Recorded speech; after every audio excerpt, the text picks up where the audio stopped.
Hey babes, aloha sweet peas. I am here to share some wisdom bombs and be really, really vulnerable. I think this is going to be the most vulnerable share that I've ever had. And usually I feel scared, and I don't really feel scared right now. I feel like this is a must. I feel like I'm guided. Spirit is telling me you need to share this. Somebody needs to hear it. Many people maybe need to hear it. Probably many people. Yeah.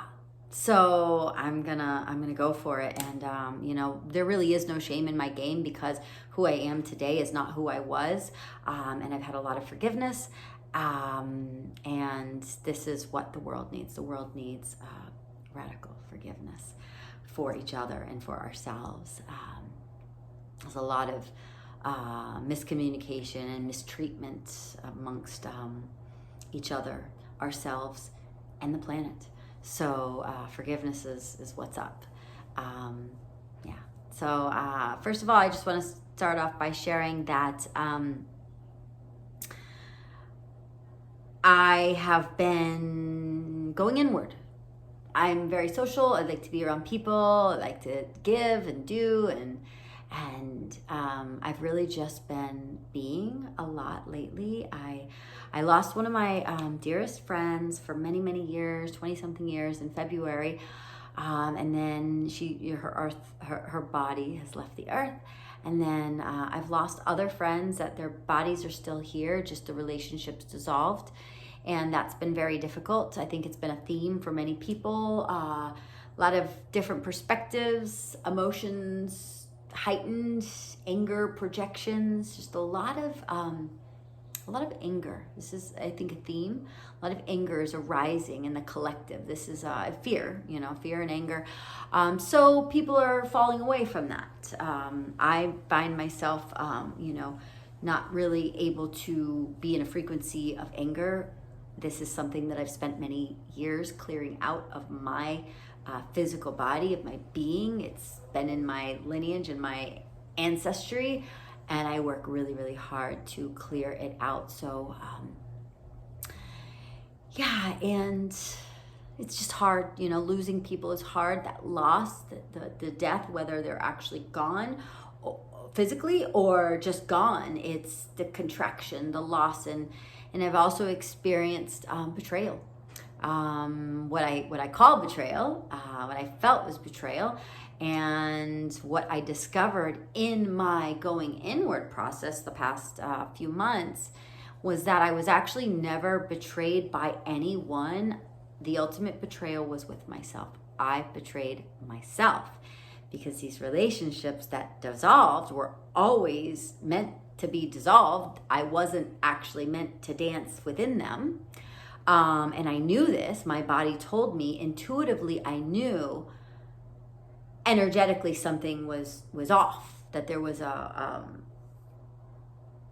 misalignment, but I pushed through it for egoic reasons, for attachments, for things that I wanted. There was something that I was getting from it. And I was like, maybe I can just manipulate this with my energy and with my love, and then somebody can change and realize my love. And, it doesn't work that way.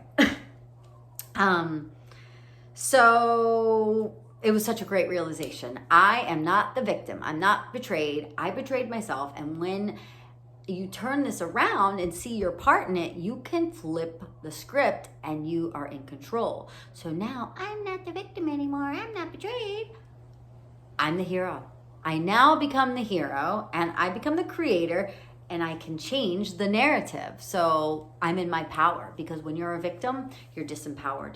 So that's very empowering. That was an amazing realization, because now I'm in a more expanded state. I was contracted. I was like, I'm betrayed. I'm a victim.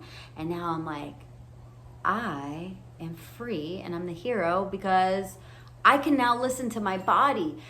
When my body tells me something, this is called intuition, I need to listen, whatever that is. It comes so quick. So it's sometimes often confused. My husband's very good at listening to his body, and it appears as he's being judgmental, because he's just like, nope, yep, nope, yep. And it's so like, he just knows. he just knows. And I've been learning. I'm actually gonna always listen to him, because every single thing that I've been going through, he called it from like immediately. He knew it. And so I told him, I will always listen to you. I will never not listen to you again.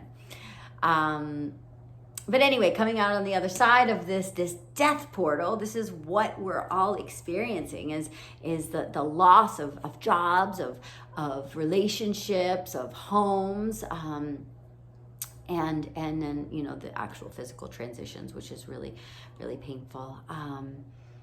And we just learn to ride this grief wave, these emotions, because we're in a collective trauma, collective grief.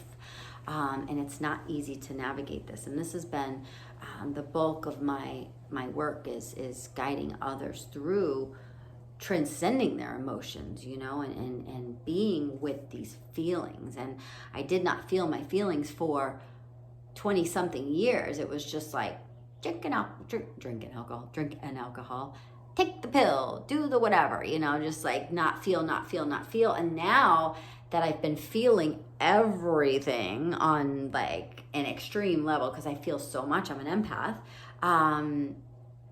in that feeling, in the pain and transcending the pain, you receive information.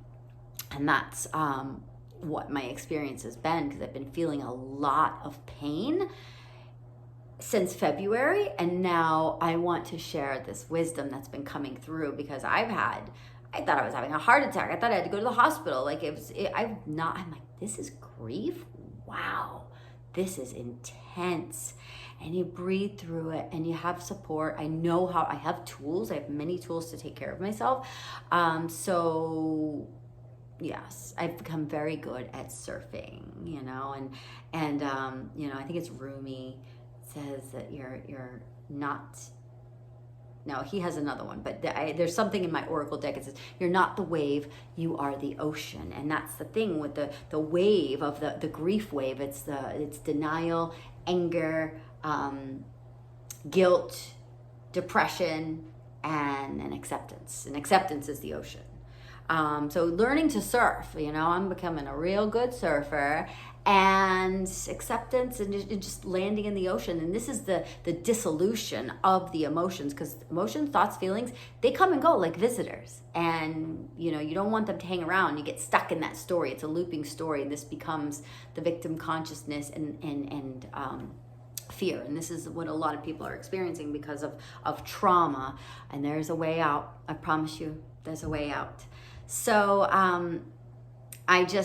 this betrayal was a really, really good download that I got. And also I've been in some containers and some workshops, and I did a sweat lodge, which was really powerful. But I just want to say that, you know, this thing with forgiveness, I was a lower version of myself for many, many years. And by waking up, because I thought I was dying, and I was actually kind of dying. I was kind of killing myself with drugs and alcohol. And that was just because I couldn't handle these emotions. And once I started navigating the emotions, I was actually waking up. And a lot of people are experiencing this right now. You think you're dying, but you're actually just waking up. And if you can learn how to be with your emotions, to learn what they're telling you, the messages, what it is that you need to receive to change, which means something's gonna die, and then there's a rebirth. So we're constantly in this cycle of death and rebirth. Then that's the juice. You know, nothing is a failure. Everything is feedback. So I have just been, doing this work and riding the waves, and forgiveness has been key, because as I was coming out of my addiction, I was remembering who I was and who I wasn't. And the biggest pain that I had was with being a mother. I got pregnant when I was 18, became a mother at 19, and I was not able to be present. I wasn't able to listen deeply. I was very controlling. I had this quick temper, very reactive, very, just projecting. And my parents helped me a lot, but I wish I could go back. I wish I could be a different person. I wish I could be a more present mother, and I can't. And so when I was waking up, I was really having a lot of pain. It was like these little bombs dropping on me. It was awful. And so I all of this work that I did with forgiveness was very healing for me and my daughter. She has forgiven me to this day, and I know this because I felt her rejection so many years. She was actually treating me how I treated her as a child. These projections of just super reactive to me, and I would get upset and my ego would blow up, like, I'm the mother, you can't talk to me like this. But this is what she learned. This is what she learned from me doing it to her. And anyway, I just want, if just one person gets this message and needs it, you are not your past, and there is forgiveness is available to you. People will forgive you. I did an amends, and I asked a lot of people for forgiveness. I did write a couple letters, and it was interesting. I didn't get responses, and that was painful, but it wasn't for them. It was for me. I know who I am to this day. And I was in pain, and I realized it was just that awareness and illuminating. So really, the one that kept me down the most was with my daughter, and so now I'm free from this. It's amazing. But what came up for me was another layer, something more at the root that I had to dig into while I was in this ceremony the other night, the sweat lodge. And I love children now. I was just annoyed with kids because I was selfish. I was just obsessed with the self, me, what can I get? And so that is, I'm part of a nonprofit now, and we teach kids these tools, which is amazing. But there's a lot of shame around not enjoying children, because now I love them so much. And I posted this thing on Instagram today that I read, and it said that there will be no kids' table in the new earth, that kids will sit at the head of the table, leading and guiding us to the simplicity of source connection. Boom. Wow. That was amazing to me, because you think about kids, like they're in so much joy, and they don't have shame or judgment or fear, and they just like play in and being creative until they're traumatized and they lose their power and they're shut down, which is the trauma cycle. Is it actually changes your DNA, and a part of your soul leaves your body, and you become fragmented. So when we wake up, we're actually working back to come to bring our soul into wholeness. And this is the path of healing, bringing all of those fragmented parts of your soul that you lost in some form of trauma back to your heart, back to wholeness. And it's very difficult to do the shadow work and to open your heart, because opening your heart, but then you also have to have boundaries. It's a dance. Oh my gosh. So anyway, I love children, and I love what that said, because what it brought up for me was how I was as a mother when I was a kid, and I was so reactive, and I was always shushing and no. I mean, I don't even know how many times I said no, and I just wish I could say yes. And so I actually have a tattoo on my arm that says yes.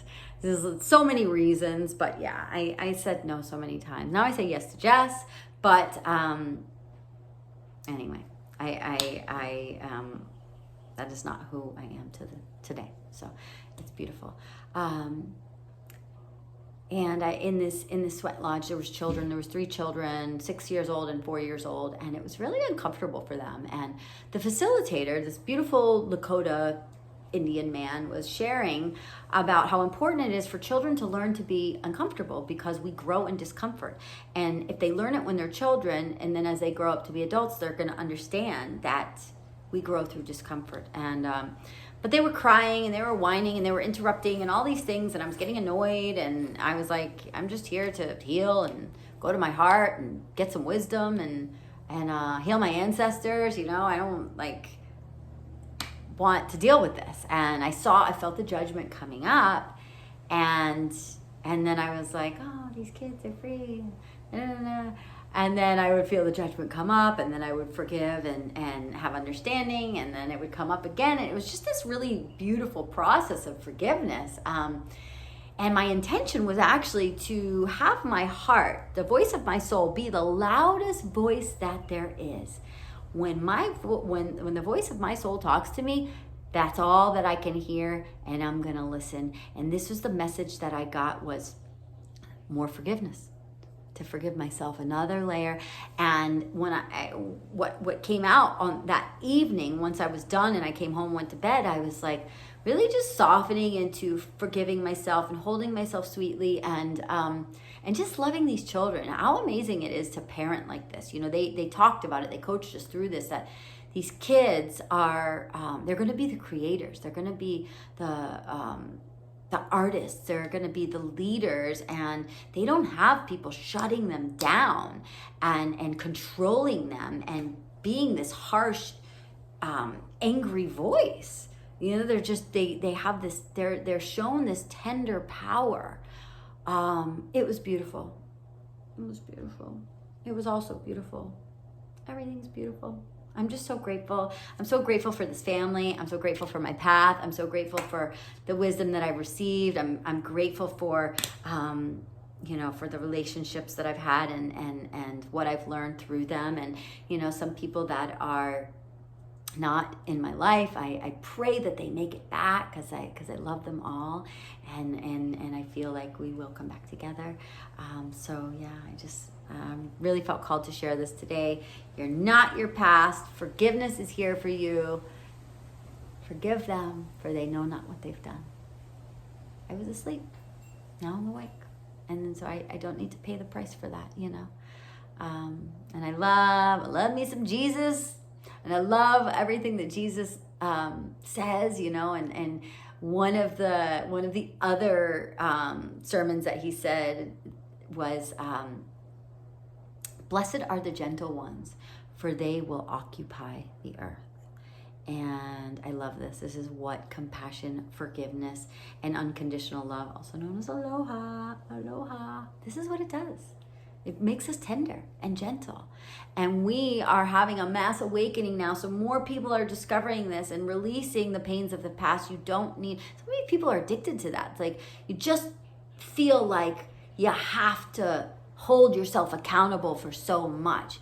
If that's not who you are, let that shit go. Let it flow. And so that's all I got. So much gratitude, big hugs, and aloha.